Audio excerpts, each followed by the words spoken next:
Cette statue de Bouddha date de plus de 1400 ans. Elle était à l'origine stockée dans la 8e grotte des grottes du mont Tianlong. Elle sera exposée en permanence au musée des grottes de Taiyuan, le chef-lieu de la province du Shanxi.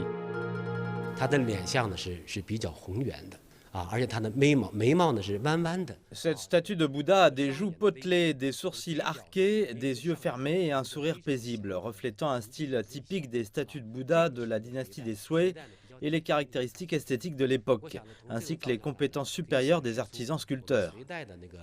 这个佛教造像的一个审美特征。 Le musée utilise un éclairage spécialement conçu et une vitrine d'exposition ayant une réflectivité ultra faible pour exposer au mieux la statue.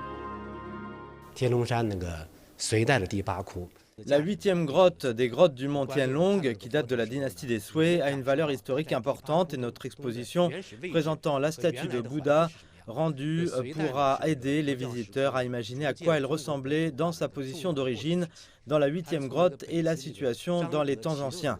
La dynastie des Sui a été une période de transition importante pour la localisation des grottes bouddhistes en Chine et voyez le développement du style de la statue de la dynastie des Tsi du Nord vers celui des joues potelées de la dynastie des Tang. Les grottes sont nichées sur une montagne à la périphérie de Taiyuan. Elles comprennent actuellement 25 grottes et plus de 500 statues, représentant les beaux-arts des dynasties du Sud et du Nord jusqu'à la dynastie des Tang.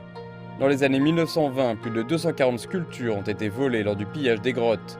Le musée indique que plus de 150 d'entre elles ont été dispersées à travers le monde, soit dans des musées, soit dans des collections privées. Le ministère chinois de la Culture et du Tourisme a déclaré qu'entre 2021 et 2025, la Chine mettrait tout en œuvre pour ramener dans le pays le plus de reliques culturelles possibles perdues.